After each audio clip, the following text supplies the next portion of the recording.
देश के हुक्मरानों के कानों तक, सत्ता के हुक्मरानों के कानों तक, जो केंद्र में बैठे हैं या जो राज्य में बैठे हैं, सभी तक कुछ मांगे, जो ज्वलंत मांगे हैं, उसे यथाशीघ्र पूरी ही करनी होगी। करनी चाहिए, अब युवा नहीं कहेगा, करनी होगी। और वो पहली मांग हमारी है कि 50 वर्ष से कम आयु के जितने भी युवा भाई बहन इस देश में, इस राज्य के अंदर हैं, उन्हें राजनैतिक आरक्षण प्रदान करना होगा। अर्थात विधानसभा से लेकर लोकसभा तक हमारी उम्र के आधार पर, संख्या के आधार पर सीटें निर्धारित करनी होगी।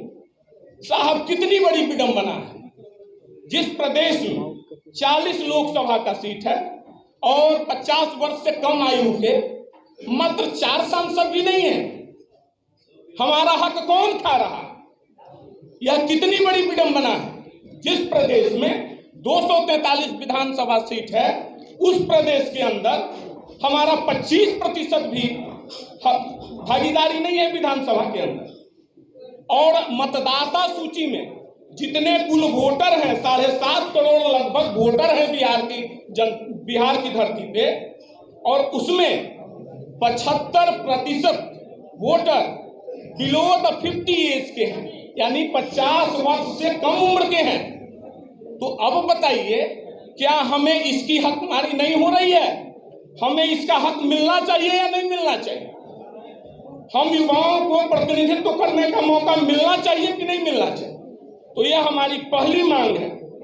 दूसरी मांग, जब एक चतुर्थ वर्गीय कर्मचारी से लेकर और सुप्रीम कोर्ट के माननीय न्यायाधीश के रिटायरमेंट का उम्र फिक्स है, तो फिर ये माननीय विधायक और माननीय सांसदों के रिटायरमेंट की उम्र फिक्स क्यों नहीं है? इनका भी निर्धारण होना चाहिए और करना होगा। हर परिस्थिति में सरकार को करना होगा।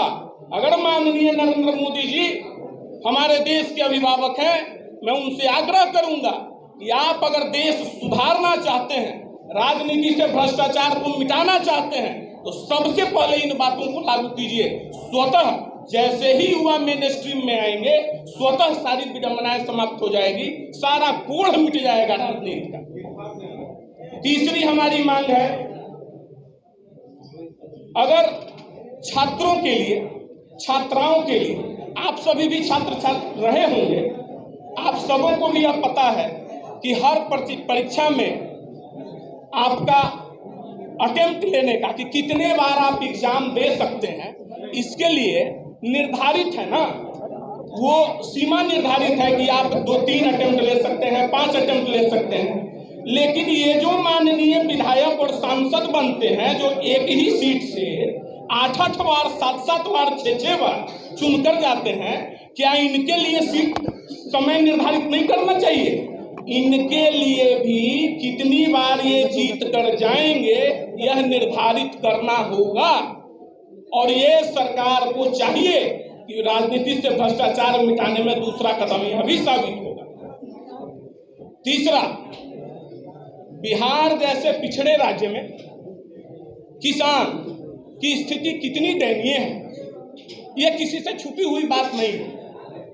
तो जब किसान को आर्थिक बल नहीं मिलेगा, तो कम से कम केंद्र की सरकार यह करे कि भाई प्रति किसान को प्रति माह 200 यूनिट बिजली फ्री उसको कृषि कार्य हेतु उपलब्ध करवाए। उसके बाद हमारी जो मांग है, बिहार के प्रत्येक जिले में 18 से 40 वर्ष के जितने भी छात्र छात्राएं हैं, जो +2 से लेकर PhD और विभिन्न प्रतियोगिता परीक्षाओं की तैयारी करते हैं, उनके लिए प्रत्येक जिला मुख्यालय में फ्री छात्रावास की व्यवस्था कराई जाए और लागत मूल्य पे उनके भोजन की व्यवस्था भी कराई जाए, सभी वर्गों के छात्र छात्राओं के लिए। उसके बाद हमारी मांग है, आए दिन आप देखते हैं कि बिहार के अंदर जो विहार ज्ञान की भूमि रही है, विश्व को ज्ञान से परिचय कराने वाला नालंदा विश्वविद्यालय हमारे यहाँ रहा, विक्रमशिला विश्वविद्यालय हमारे यहाँ रहा। और आज हमारी विडंबना है कि आज हमारे यहाँ विश्वविद्यालय का सत्र ही लेट चलता है। 3 वर्षों का सत्र 6 वर्षों में जाता है, 5 वर्षों में जाता है। तो हमारी यह राज्य सरकार से मांग है कि यथाशीघ्र, और केंद्र सरकार के बीच की सहभागिता होती है तो यथाशीघ्र साल भर के अंदर आप जितने भी विश्वविद्यालय जिनका सत्र लेट चल रहा है उन्हें नियमित कीजिए। उसके आगे राज्य के अंदर हमारे जितने भी शिक्षक हैं, नियोजित जितने भी शिक्षक हैं, अब उनके साथ धोखाधड़ी, वादा खिलाफी बंद कीजिए और उन्हें नियमित राज्य कर्मी का दर्जा दीजिए। और यह देना होगा, नहीं तो आगामी चुनाव में आपको इसका फलाफल दिख जाए। और जितने भी हमारे भाई बहन बीएड पास, एसटीटी पास है, टीईटी पास है, जितने शिक्षक अभ्यर्थी हैं जो निरंतर आंदोलनरत रहते हैं, उन सबों का नियोजन फिक्स करना होगा और यथाशीघ्र उनका नियोजन करें।